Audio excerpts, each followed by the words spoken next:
Welcome to Politics Done Right. My name is Edgardo Willis, your host. Thank you so kindly for being here with us. We are going to have a great show for you today because I have a special person. For those who didn't check us out this morning, we have a wonderful young lady that's going to revolutionize the Democratic Party in North Carolina. And with that, I think many of these younger people are going to make the change. But anyhow, how was your weekend, my peeps? Bridge MCP is in the house. Michael Rudnan is in the house. Bruce Pollard is in the house. AVQE2247 is in the house. Where are the rest of my peeps? ¿Dónde están nuestro personaje? ¿Dónde están? Estoy buscando mi gente. Mi gente, ¿dónde están? Where are my peeps? Anyway, I imagine folks are coming in. Yep, folks are coming in. There is Yvette. Avery Herod from Atlanta, Georgia. Melanie Keelan from Barcelona, Spain. Bridge MCP from Nueva York. Michael Rudnan from Nueva York. Bruce from Kingwood, Texas. E2247. Where are you from, brother E2247? I don't know where you're from. I just realized I don't know where you're from. Anyhow, I'm pretty sure you're going to tell me in a few minutos, en un próximo de minutos me vas a decir de dónde eres tú. You'll tell me in approximate minutes, where are you from? Anyhow, let's see. Bruce says, este es las lunes y ni las gallinas ponen. Okay, all right. Carl Cox is also in the house. He says, don't wear Crocs. They're meaner than gators. Might turn around and bite your foot. Oh, I didn't know that. Just learned something that I learn every day. And of course, Tom C. just made it in. He said, peeping in today, hopefully for the whole show. You've been so darn busy, brother. Brother Tom C. Bree says, Anderson Clayton, the youngest state party leader in the U.S., has a blue-collar blueprint. Anderson Clayton, 25, took over the North Carolina Democratic Party 3 months ago, aiming to reconnect with rural voters and engage the younger generation. Where have we heard that before? Isn't that something we've been talking about out here? It is like we must engage everybody. That's what, I'm going to be giving a speech at a Unitarian church, and that's going to be my motto. It's going to be, let's have conversations with absolutamente everybody, with absolutely everybody. Michael says, saw a mom and little kitten today for the first time on my way back home. Fed them, of course. They looked like a mini clone of each other. I think I'm going to go back there and feed them again shortly. Oh, I always knew you were a nice guy. I always knew you were a nice guy. E2247 says, Bush Show, hello relatives. Today's visit will be the greatest ever visit. Well, thank you there, sir. Bruce says, working the website, getting caught up. Anytime you guys see those columnists and so forth on our website, let's give the big thank you to Bruce, who, when he gets the time, he puts them up on the screen. I got a little choked up before I came on the screen. Something got like right there, All right. Let's see what else we got here. We also have in the house. Oh, hi, Egberto AVQ, Bridge MCP. He told us, but you know what? You haven't told us yet, E2247. ¿De dónde eres? ¿De dónde eres? Where are you? What state? What city? We're not going to try to find you or hunt you down or anything like that. We won't do that. But anyhow, let's see if all our cues are made up before I start the video, because I want to make sure to give this video maximum coverage. Yeah, the emails just went out. Just went out. Great. Anyhow, AVQ says, Crocs never understood that fashion trend. Then again, I like to wear plastic glide slippers or memory foam slippers at home. Are you putting me down, Mr. Are you teasing me, Mr. AVQ? I love Crocs. I have so many Crocs, it ain't funny. I have a University of Texas Croc. I have a medical student, those black Crocs that really grabs onto the ground. I have those Crocs. I have probably at least 5 pair of Crocs. And that doesn't include the ones that got damaged and torn up or whatever. I love my Crocs. Let's say, hey, E2247 Egberto, he did tell us. Oh, he did? Where was it? Where is he from? I don't see it. Let's see. Ayúdame, por favor, encontrarlo. Where is it? I'm looking at the screen. And I don't see it. So please tell me where he's from, ABQ. Bridge says, I can't wear slippers. They make me trip. I hate Crocs. Yuck.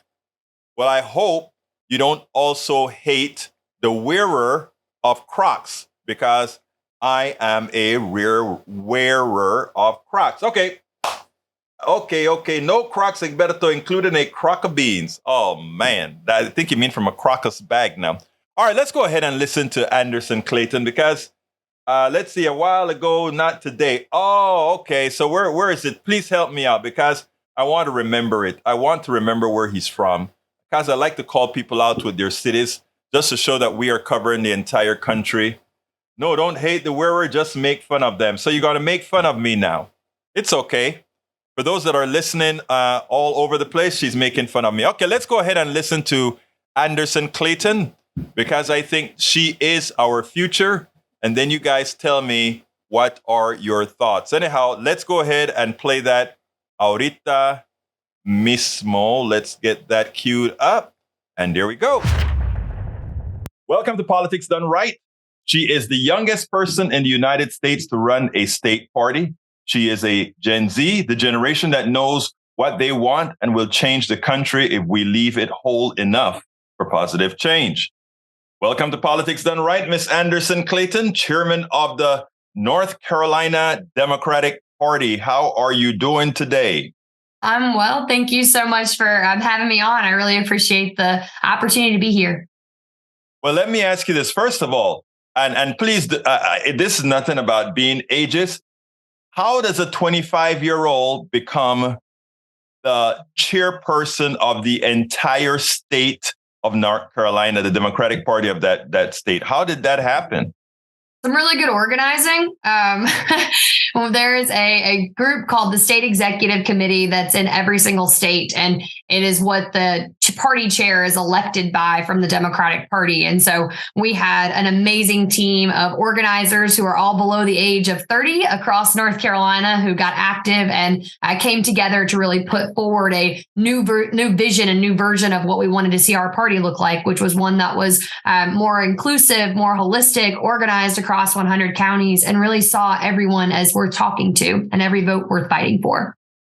Now, I love that you said that, every vote worth fighting for. As it turns out, in your Twitter, on your Twitter header, you have the word pound rural in there, #rural. And that is something that I've been speaking about for quite some time now. You don't cede any votes to anybody. And if we could somehow get the older generations to understand that you don't do that, you fight for every vote, that would make a difference. So why don't you first elaborate on, where did you come about saying we need to take the rural folks seriously? Yeah, I mean, honestly, I'm born and raised in Person County, North Carolina. So it's a county that's around 40,000 people-ish, and it's right near the Virginia border. And it was a county my entire life I spent it running from, right? I thought that I had to get out of Person County, I had to get out of Roxborough to ever really make something of my life. And I was told myself that growing up there a lot, right? And I think that most rural folks, when you talk to them, would say the same thing, that the opportunities are not there, the jobs are not there, the way to stay in your hometown or home county is not there. So I went to school at Appalachian State University, and I had the opportunity to, before I became Anderson Clayton in politics, I wanted to be the next Anderson Cooper, honestly. And so wanted to go into journalism first. And Well, time out. Let me just tell you, you have the disposition to do that right now. But right now we need you in politics, girl. Well, I'll be honest with you. I always dreamed of doing it a different way, but I realized I had a hard time just like telling stories rather than actually speaking on them sometimes, and being in rooms where, you couldn't give an opinion versus you were just trying to write one down or trying to write the story. I figured I couldn't do that anymore. I actually want to be talking about the issues that I was passionate about. And so I went to work for Kamala Harris's race, actually, when she was running for president in Iowa in 2019. And her campaign dropped me in a little tiny town called Belle Plaine, Iowa, in Benton County. And I sat there and I was like, there are no Democrats here. I do not know why I got dropped here by this presidential campaign. What on earth are they doing? And slowly but surely, I started to find and source Democrats that were passionate about seeing the first Black woman president of the United States. And I started to realize, oh my God, if these people are here in Benton County, what could be and exist in North Carolina? And so I found my way back home after I'd been on national campaigns for a while in 2021. And I became chair of the Person County Democratic Party in my hometown for the first time. And I just started organizing. And I said, I don't care if I never win an election here in rural North Carolina, but I want to give people somebody else to vote for and something to vote for. And we ran 3 really amazing Black Democrats for the Roxborough City Council in 2021. And we knocked 600 doors 3 times. And we ran slate cards for the first time. And we got the first ever Black majority city council that Roxborough had ever seen in its history. And it was an amazing opportunity, but it was something that I realized, this should have happened all along. This should have been happening all along. And in the South, where, you have really diverse rural communities that no one is tapping into because we've dubbed these places Trump country for the longest time, or that they're Republican and that there's never worth an opportunity getting out to them. Person County proved that wrong for me. And it was something where we have an opportunity across North Carolina to do that, but also across our country and especially the Deep South to do that too, to activate Black and brown populations that just don't know our party is really speaking to them right now. What is interesting is you said something that was so important, and I don't even know if you just ran through it, and I don't even know if you see or you heard what you said. When you talk about you like to speak in stories, it is so important that people don't speak in policy. People listen in stories.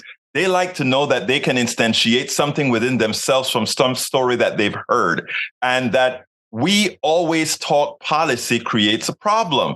And I love that you spoke about you want to, I don't know how to write this down or whatever, but I wanted to talk to the people. That's all they're asking for. And that is what the other side has perfected so well. So tell us a little bit about how did you decide that I am going to do that? I'm going to pick up that mantra and I'm going to start telling my story. I don't know. I think I've always known that I wanted to get involved in some way and do something that was bigger than myself. My mom and my grandma were just really strong and vocal advocates for women's rights when I was growing up. But my grandma was somebody that in a rural county, you only knew one Molly Breeze, and she was the person that everybody went to for help, and when she passed away, unfortunately, 4 years ago. But people, when they came to her funeral, they just looked at me and they said, Molly Breeze was the person that gave me my first job. She was the person that gave me the first opportunity for me to do something. She gave me the last $5 that she had one time. And when I think about what a Democratic Party should be, I think about that. And so I've always, and I think anybody in a rural area would say they grew up knowing that they wanted to help people and that they always would. And so to me, organizing kind of became second nature. But when I was going into college for the first time in 2016, Republicans across North Carolina were looking at how do they disenfranchise college students the most. And they tried to take away voting sites across every college campus throughout the UNC system and within our state. And I was at school at Appalachian State University, as I said earlier, and the Watauga County Democratic Party was like, no, the hell y'all are not going to take away student voting rights, because we know that when students vote and they get organized and they get active, right, we win elections. And so the Watauga County Democratic Party sued the State Board of Elections in 2016 in order to keep up a lawsuit that they had going from 2014. And they kept that voting site, that early voting site, on campus. And when North Carolina went red in 2016 for Trump, Watauga County went blue. And this is a county in Western North Carolina in the mountains that everybody always depicts as like, oh, you can't go out there. You can't organize out there for Democrats, right? And they did. And I got involved with that. And it was the first time I had ever really felt like a small group of people coming together and doing something could really make an impact. And I don't know. It was kind of like that was my only win in politics for a really long time. Because like I said, I worked for Kamala Harris's presidential race, which didn't work out that well. And then I worked in Eastern Kentucky for Amy McGrath. And until I came back home to Roxborough, it was the first election and the only election that I had won since. But it's what kept me going, And I think that that's something for every bit of young people to think about right now, is that we've got to keep going and we've got to keep pushing and making our communities better. Anderson, you have to put the effort in. You can't You can't just throw out some media out there, hope they listen to it. You have to go there and touch them flesh and blood. You got to be out there doing what needs to be done. And that's why you are the chair of the Democratic Party in the entire state of North Carolina, because that is a sort of affirmation that people need to hear. Now, interestingly, when people talk about rural areas, and we talk about speaking in stories, you go into a lot of these areas, hospitals are closing. Whose policies will reopen these hospitals, Miss Clayton? Democrats. And I think that the thing that I keep trying to tell folks is that rural communities right now, the amazing money that we're getting from the American Rescue Plan and the bipartisan infrastructure bill, it's historic. And it is for a lot of different reasons. But when you're looking at rural North Carolina, rural America in general right now, getting this money for the first time, this is the first time in 50 years a federal administration has looked at a place like Person County and said, hey, y'all are worth investing in, and your future is worth having 50 years from now. And we're going to give you the money to decide what that can look like and what can propel it forward. And we need people in those communities to be getting to city council meetings and county commissioner meetings and honestly holding out their hands and going, where's my money?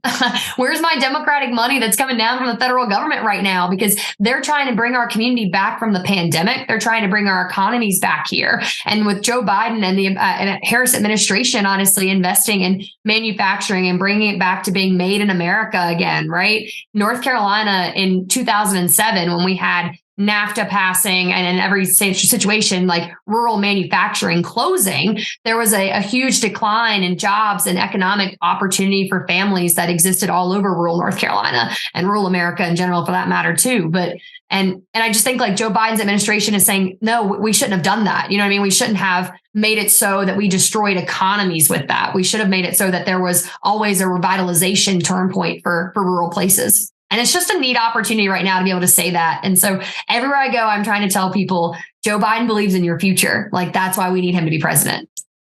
You know, it's interesting because wherever, if you cause disruption in some particular economy, if the government created treaties to create disruptions, it's a responsibility of the government to mitigate what it created, right? And that is what was missing from NAFTA. I don't know if you get into this, but one of the great parts of the Medicare for All plans that we have, wanting to give everybody healthcare, is as we displace insurance agents, as we displace all these other forms that jobs that would be lost with having a efficient, coherent system, there are ways to mitigate for that. In other words, it's not one for the other. Why is it that we don't have Democrats out there telling that story the way you are able to go out there and tell the story city by city, town by town, community by community? I trust that is what you intend on doing and building back the Democratic Party in North Carolina. Yeah, I mean, I think that our party, when you look at, and I use Barack Obama a lot as an example, because I think that was really the last time that the Democratic Party actually did sort of a mobilization drive to get people back involved with our party, right? Like his campaign was energizing. It brought folks out from every walk of life to get involved. And we really haven't seen that type of energy since in our party. And I think we have to question why that is. And, you know, Barack Obama's campaign did what no other one has done. And I feel like they had somebody everywhere. They organized everywhere. They had somebody everywhere you turn with a clipboard that said, are you getting registered? Like, are you registered to vote right now? Because we want you to be involved with this process. So we have to call more people into what we're doing. We have to train more people about how to talk about these things, because I also think that, you know, right now, folks don't know. And I had someone the other day that came into my office and they were asking me, they said, Anderson, you know, I can't get Joe Biden's $35 a month insulin. And, you know, the one thing that stuck out to me is they said, oh my God, that man just called it Joe Biden's $35 a month insulin. That's amazing right there. But the second Imagine that. Yeah, imagine that, right? But like the second thing that he said, though, was also important, is that he couldn't access it right now. And he didn't know what drug company he needed. It's like, and it's for his wife. His wife is on insulin and she's still paying $500 a month for it. And he said, you know, how do I go about accessing this? And so we were able to connect him with his Democratic state legislators. We were able to say, you need to go back and ask your doctor. Are they actually using Eli Lilly, who is the one that the Biden-Harris administration partnered with to make this happen? But there's still some things around that I'm like, we need to be doing this. If that one person person's got this question, there's a lot of other people that have to have this question too, right? And right now we need to have the Democratic Party out there helping educate folks on how to access this and really making it accessible for folks. It's the same way I feel about the affordable connectivity program too, in that sense. Excellent. Let me give you a quick answer about one thing as far as why didn't we continue with, let's say, OFA, etc. People fear your vibrance, your activism, because if people realize that they're actually empowered, many of those that are empowered, that want to ensure that you don't remain empowered, they know that power has to be shared. And what you're promoting there is what a Democratic Party really should be about. And that is power sharing, not only power sharing, but an equitable, we're not looking for equal. We're not looking for everybody to be the same. We're looking for equal access to success, equal access to success based on what you want. Now, the last question I always ask is, what would you have liked me to ask you that for some reason I didn't? Oh gosh, I don't know. How you can get involved. That's my one field pitch always. If there's anybody from North Carolina or that knows somebody from North Carolina that might be listening to the show right now, ncdp.org is where you can find out how to get involved. We're doing a volunteer call on Monday at 7 with Attorney General Josh Stein to talk about where we go from here, because we just had a abortion veto override, unfortunately, in our state that brought into a 12-week abortion ban in North Carolina. And so we're organizing on that. And we're trying to make sure that folks are out there in their communities registering voters and talking to people about November in 2023 and 2024. Well, let me tell you, Miss Anderson Clayton, knowing that North Carolina's Democratic Party is in your hands, the hands of a young woman that seems to have immeasurable energy, I think only good things are going to be coming out in 2024. So you keep up the good works, and thank you for being here on this very quick ask for an interview. Yeah, no, thank you for inviting me anytime. Happy to gab. I mean, I can't express how impressed I was with this young lady. I think I saw her on Friday on MSNBC. And then I immediately tweeted her and said, hey, love what you did on MSNBC. Would love to have you on Politics Done Right. A few hours later, got a message back from her saying, oh, yeah, let's give me information. Got it up. And, we set it up for yesterday, the best time that she had available. I tell you what, I could not be more impressed. If we could just have many more of her young people. I'm not talking about folks my age or whatever. I want young people out there reinvigorating. I'm ready to follow these young folks into saying, this is what we need to do. This is what we need to get done. Because after all, the rest of the time is going to be left to them. The rest of the time is going to be left to them. Okay, let's see what else we got here. Egberto Willis, where E224 Turtle Island is the name of the Earth or not North America, used by some indigenous people as well as by some indigenous rights activists. The name is based on a creation story common to several indigenous people of the northeastern woodlands of America. There are a number of contemporary works which continue to use and to tell Turtle Island. Thank you for the education. Michael Ronense, as it comes to Kamala, she's widely disliked by the left for her actions as California's district attorney, and she's widely disliked by the right for, well, nothing good. Personally, I turned around over Kamala Harris when she was talking about Juneteenth with such joy. Kamala is a woman who had to live in a man's world in California. I ask most people, like I asked them several times with Hillary as well, do remember that. There are some other barriers that these folks had to cross. All right, let's see. Eric Hayes thinks that Biden destroyed a lot. Eric Hayes doesn't know all the things that Biden did that made the economy that he's living into livable. But again, when you're not informed appropriately, what can I say? Paul Fleming is in the house from Atlanta, Georgia. How you doing, Paul? We also have Crocock says, need state Democratic chairperson across America and national Democratic chairperson like Anderson Clayton. I agree. When I die, spread my remains on the floor of the GOP House of Representatives. Do not under any circumstance cremate me first. Bury my heart on the steps of SCOTUS. E2247.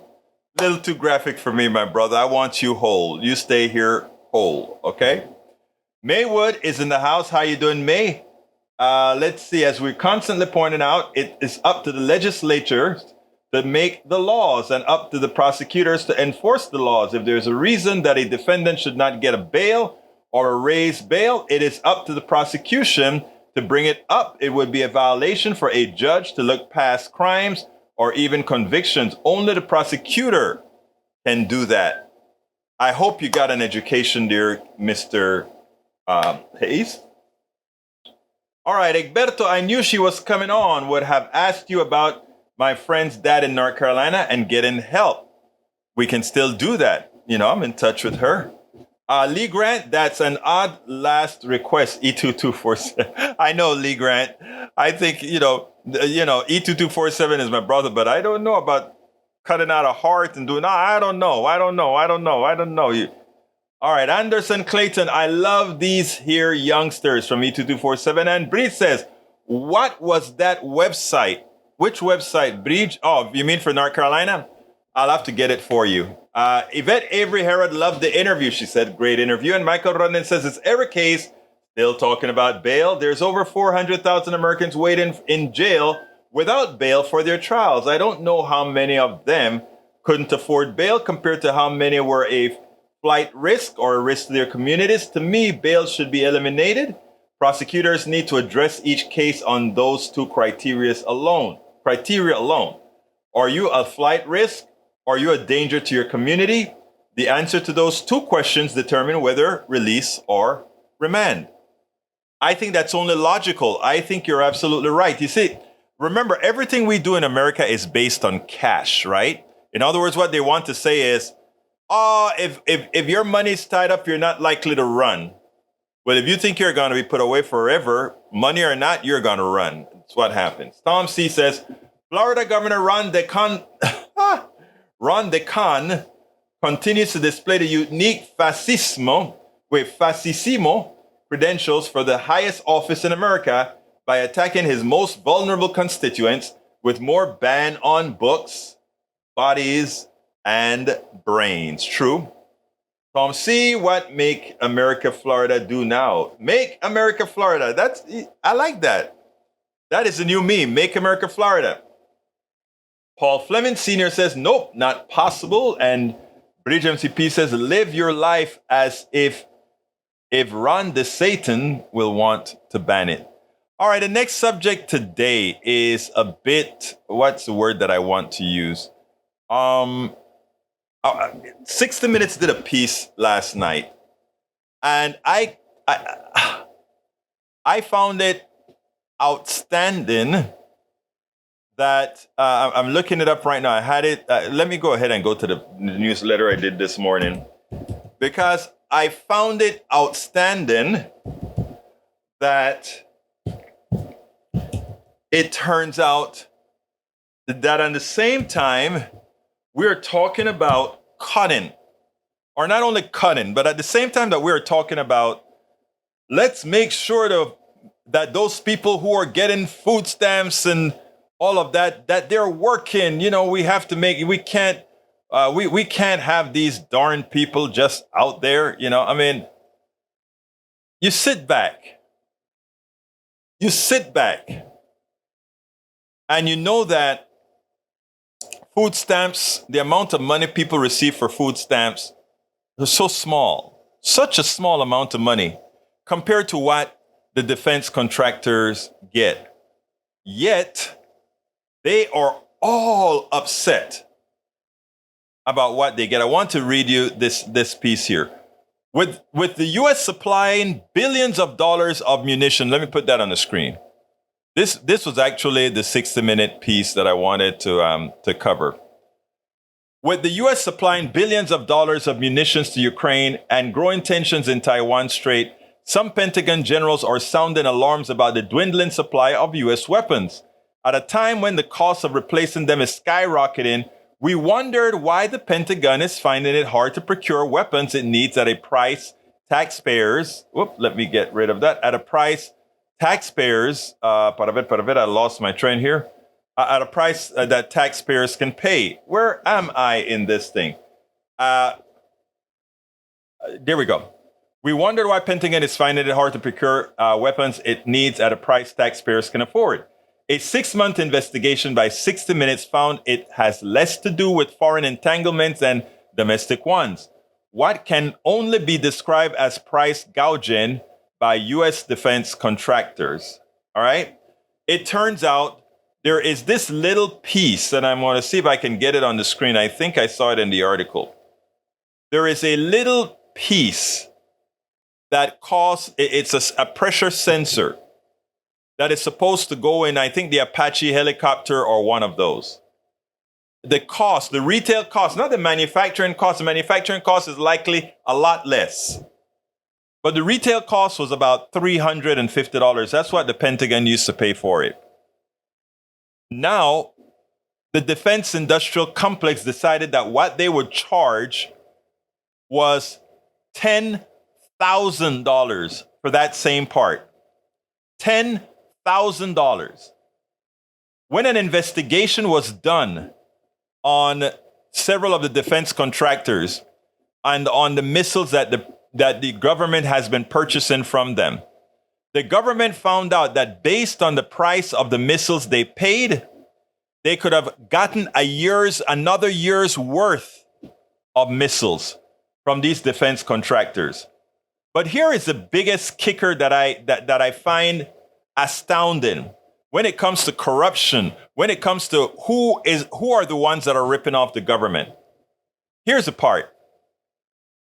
Let's look at the the latest fighter. I think it's the F-30, whatever, the F-32 or something like that. I'm going to see if I can find it in the article. But here's what happens. The design, the development, the research was all paid for by all of you, by all of us. All of us paid for the research and development of that F-something Striker. All right? But here is the kicker. And this is what the F-35 Joint Striker. This is a kicker. Even as, I tell you what, let me see if I can read that section about it because it's so important. It's so important about that particular striker. Let me see if I can find the section in here. Survive by no, there isn't a. Okay, I can't find it exactly, but here it is. The F-35 Joint Striker. Altogether, it's going to cost us $1.3 trillion. We could offset some of that cost if we did things on our own, right? Again, remember this. The government, we the people, paid to design, research and development, and manufacture this plane. Even as we did that, even as the patents are owned by the government doesn't have the license to build its own parts if they decide that they don't want to go with this company who developed the F-35 under our auspices. I want you to understand what we're talking about here, which this means that there is a company who has a monopoly on this new F-35 Striker that can charge us whatever they want, which they always charge us whatever they want. And the program is over budget and worth $1.3 trillion. And here we have Republican senators wanting to increase the defense budget further to pay for these overpriced parts and etc., instead of creating laws that prevent these capitalist thugs from cheating us out of the products we paid them to develop. I want you to think about that. You have these guys negotiating that they want work, they want the people who are taking food stamps to be work qualified. In other words, they have to show that they're looking for work, as if there are people out there that just wants to sit down and collect food stamps and don't want to go out there and work and meet people, etc. They just want to collect. But we have these corporations like the defense contractors, Lockheed, who are willing to take our monies, not $50 here, not $100 here, not $200 there, but actually billions of dollars. They cheat us out of billions of dollars. And instead of going where the money is going, where the theft is, we're looking at the small percentage of poor people, the small percentage of the budget that goes to poor people. Do you see what's wrong there? Do you understand what we're talking about now when we talk about an inequitable society, a society where very few people get to take advantage of the system, but the corporations do all of the times and we pay the price? Amazing. Amazing. Michael said, Egberto, SNAP benefits typically ran around $80 billion a year, which went up to $120 billion during the pandemic. SNAP funding keeps impoverished people who are already struggling with poverty from starvation. It's an absolutely necessary program, unlikely all these military industrial complex funding things. Exactly. A lot of these planes, they're toys. If you doubt it, go to the desert in Arizona and see these hundreds, thousands of planes just sitting in the desert. Never seen war, just sitting in the desert, live past their lifetime. It's amazing. But he says there is nothing wrong with regional diversity, true, but there's something wrong with fascism and authoritarianism. Authoritarianism, exactly. Michael Rudden says, well, the original idea of the militia was for citizens to hold on to weapons, then give them over to the government when a war started, unless if they were directly participating.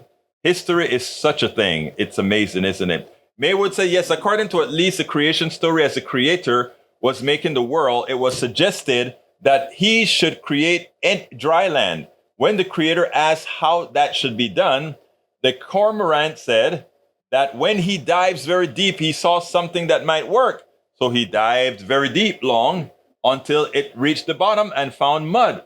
So he filled his beak with the mud and brought it back to the great creator, the grandmother turtle, volunteered her back to be the base. So the great creator took the mud and began spreading it all over grandmother's turtle back.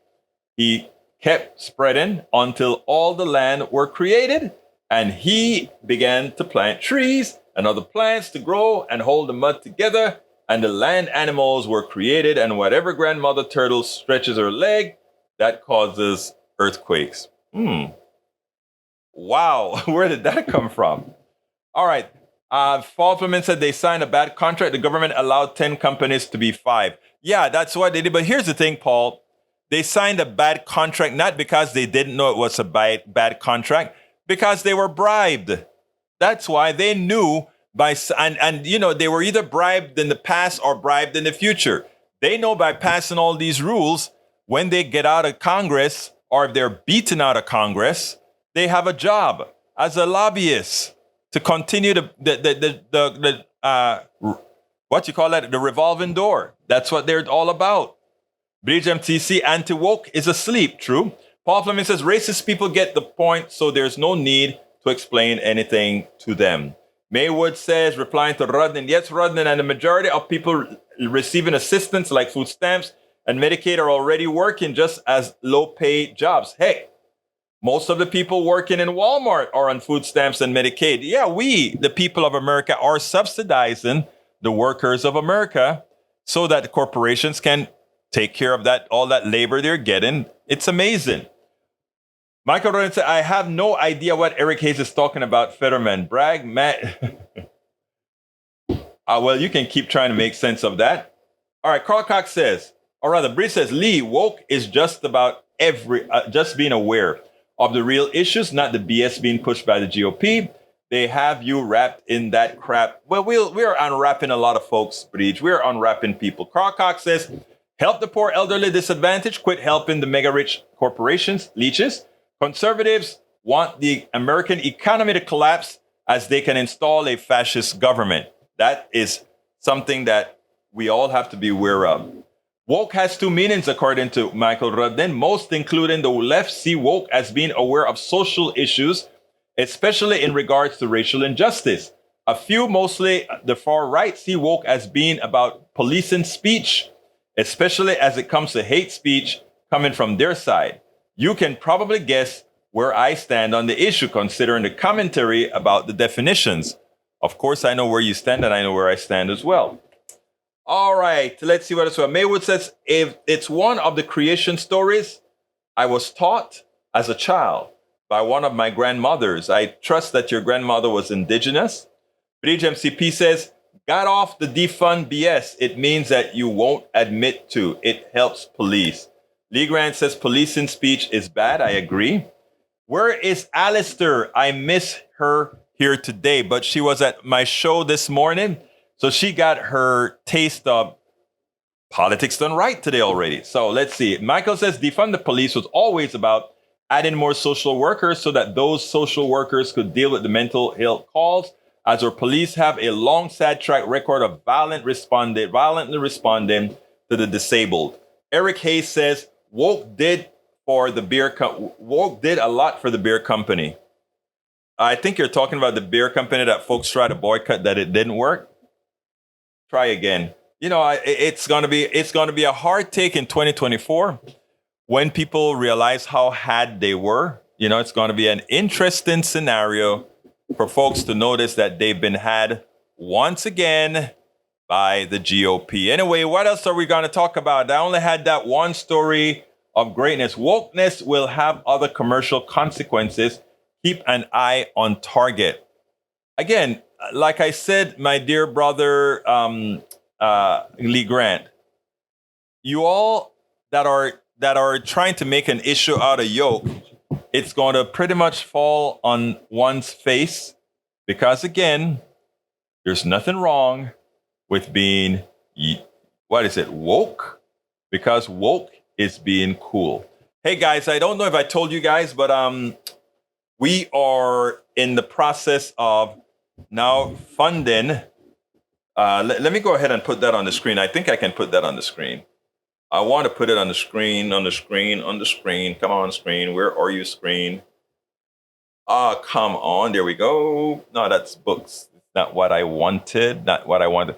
Anyhow, I'm now funding for our let's see. Page codes can use it. I can now read all our books here. Okay, I got that. Apparently, I didn't put it on the screen. What can I say? I thought I had it on the screen. Anyhow, I'm going to have to look for it elsewhere. But anyhow, folks, we're funding for the Chicago trip.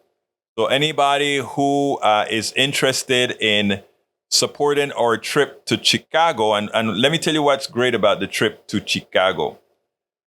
Every video that I make on the trip to Chicago will be, and let me put this in here. Oh, come on, get in there. All right. Let's see if I can get this in here, and then I'll start telling you what we're talking about here. Get out of there, get in there. I'm trying to get this on the screen right now, so bear with me a second. Sometimes when I try to do 10 things at the same time, I pay the price. All right, there we go. All right. My trip to Chicago is going to be on July 13th, and we're going to be talking to a whole lot of folks. It turns out that Ilhan Omar is going to be there. Rashida Tlaib is going to be there. We're also going to have Mauskinkowski and several other great politicians are going to be out there, not to speak about, I think, a lot of the senators are going to be there as well. So we'll be interviewing as many folks as I am able to get. Sometimes it's difficult because, especially now, they kind of run in and run out. So I'm going to have to do a lot of mechanics to get these people at the table. But as you can see, that was my setup last year, right next to Free Speech TV and Daily Coast Radio on my right side there. But I'm having this great offer now for those who start supporting us. All supporters are going to be, I'm going to have a scroll at the end of the, and oh, let me go ahead and put this in the feed as well. You can support it by going to that link there. But anyhow, all people who support our trip to Chicago will be listed as producers, creditors, not creditors, supporters, co-producers at the end of every video. I usually do anywhere between 30 or 50 videos, of different interviews. Your name will be listed as, supporters, producers in perpetuity.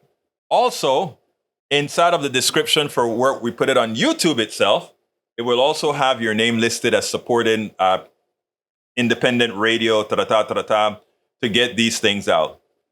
Donors who give $100 or more, they're going to get a searchable page on our internet, on our Politics Done Right page. And of course, we got to approve that because we don't want anybody coming onto the page and put in something that is not cool. $200 donors are going to get an embroidered polo shirt and everything the $100 donor gets and everything the regular donors get.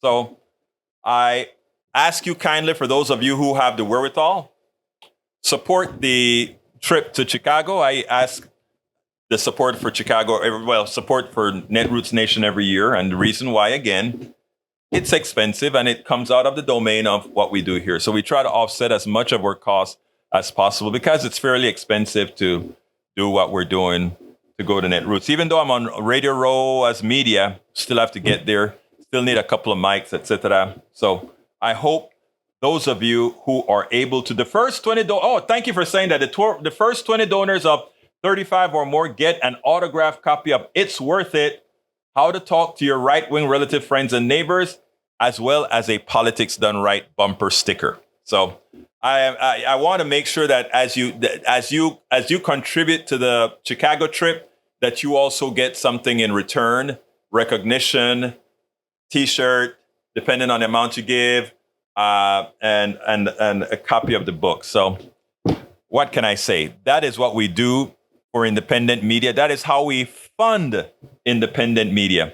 If you notice right now, I feel like a pitchman because for the last few couple of weeks at KPFT, they have me pitching. So I'm having to write the show at the same time that I try to fit some pitching in there because my show at KPFT has to raise $250 every hour that I'm on. That means $1,250 a week I have to raise at KPFT. And of course, I still have to raise money to continue doing our Politics Done Right in general. So the last few weeks have felt like we got to keep this thing going. But anyhow, you get it. All right, Lee Grant says, be careful in Chicago. Carnival in Tinsley Park canceled after flash mob of teens start fight. All right, Lee Grant. Chicago is a fairly safe city. Likewise is New York. All these cities are safer than these cities in red states. Okay, look it up on the map. You'll see it. Look it up on the FBI statistics. You'll see it. Please, don't let Fox News scare you to death. So anyhow, folks, please consider, let me put the link in there again. Please consider supporting the trip to Chicago as best you can. And please share. Tell folks that you know, hey, support this independent media guy who does this entirely on a volunteer basis. We don't do what others do in this business. You support what we are doing. You support what we are doing. So I ask you again to go to that website that I just gave, the MailChimp that I just gave you there, to support the program. Gonna go early. Hard to read these woke and joke craps. Wake up, woke is fine. Thank you so kindly for being here, Bridge MCP. Love you, girl. I understand sometimes it drives you crazy. But you know what? You don't have to take it because I am here to do so. All right? I'll take all the anti-woke stuff from you. Anyway, folks, anything else anybody wants to say? Anybody want to call in? 281-823-7747. I would love to hear from somebody. Again, 281-823-7747. Anybody want to call in and tell me your piece? Say what you want to say. Give me your thoughts. 713, all right, the 281-823-7747. But he says, thank you for the show. I say, you're welcome. Tomorrow, I have another interview that I think you guys are going to love. It's about coming together. It's somebody that that does this for a living. I met this guy in New York at a conference that we had. I think you guys are going to like the program for tomorrow. All right, folks. Anyway, 281-823-7747. I'm calling it once. Otherwise, I'm going to have to close the show. Anybody want to call in and make a comment? Anybody want to call in and say hi? Anybody want to call in to test it out for me? Anybody want to call in and say whatever we need to say? For those of you that are on podcast, the numbers are only valid during the show while it's live. Again, 281-823-7747. Bruce Fowler said, do you look at budget alternatives? Budget alternatives. Actually, no, I did not look at budget alternatives for a specific reason. I've learned that if I am not on campus, in other words, if I am not in the convention center, where this occurs, because of the amount of baggage that I carry, the amount of stuff I have to travel with back and forth, the computers, etc., that I don't leave in the that I don't leave inside of the thing, I make sure to now stay in the conference hotel. Oh, federal budget. You're talking about the federal budget deficit. Let me tell you, a friend, well, it's now my friend because we're all going to go to coffee. He said he was, thank you very much. Thank you so kindly. Thank you so kindly, brother Michael Rudden just donated to the fund. I appreciate it, Michael. Anyway, folks, listen to this. Make sure to get your book out. Here's the deal. Folks. There are a lot of people that are putting in objections to what the 14th Amendment is saying, right? All the people that used to be literalists now are trying to find all the possibilities why the 14th Amendment should not be used to take care of the debt. And by the way, Bruce, I read what our friend sent, and it doesn't apply really. I know they would, even Janet Yellen would want to say it applies. Here's the deal. Once the Congress passes a law, it is the law of the land.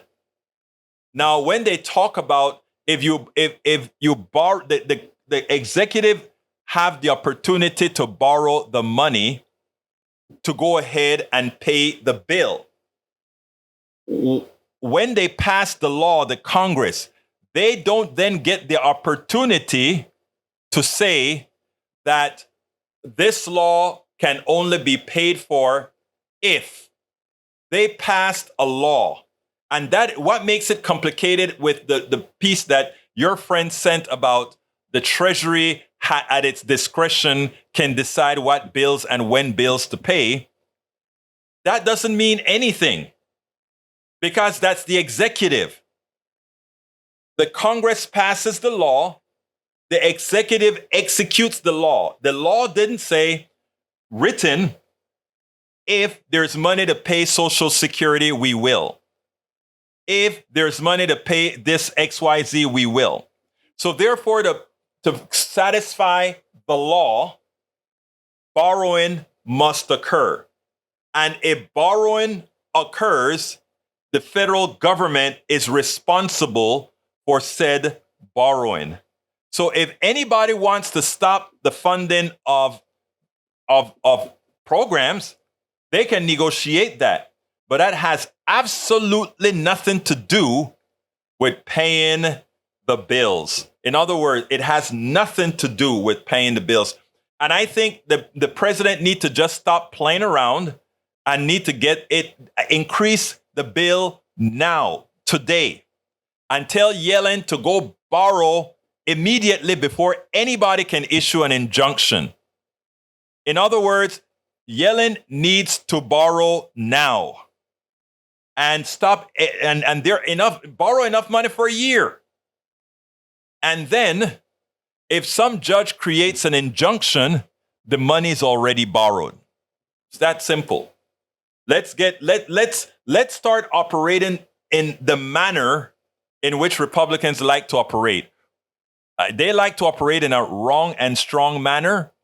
Let's operate in a right and strong manner. All right, I got to get out of here, folks. Please remember to go ahead and support our fundraiser for the trip to Chicago, and do remember you are rewarded. Again, as I said, all donors will have their names, unless anonymous, listed in the credit section of every video, in the YouTube description of the video, as supporters, co-producers, and listed on a special Netroots Nation 23 page at politicsdoneright.com. $100 donors may choose to have us create a full internet searchable page at politicsdoneright.com. Politics Done Right must approve the page to ensure it does not violate copyright or obscenity laws.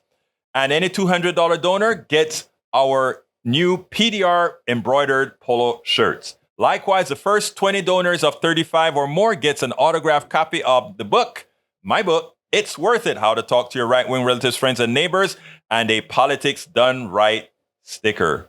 Hey, I think it's a good deal, don't you think? So thank you so kindly, folks, and I'll listen to those videos that you guys have me in there for. But I got to get out of here. My name is Egberto Willies. This is Politics Done Right, and you guys know how I end this baby. And how is that again? I am what? Out! We spend a lot of time deconstructing the news, trying to parse it into a form that everybody can understand. We try to find those little nitpicks where it flies above the fray, etc. If you really like these videos that we do, I want to ask a big favor. Please go ahead, number one, subscribe to our channel, and number two, please join if you can. Thank you so kindly for watching. Keep watching. Please remember to share. We must populate the entire internet with our progressive message, a message that we know is what most Americans say that they want. So help us, please join.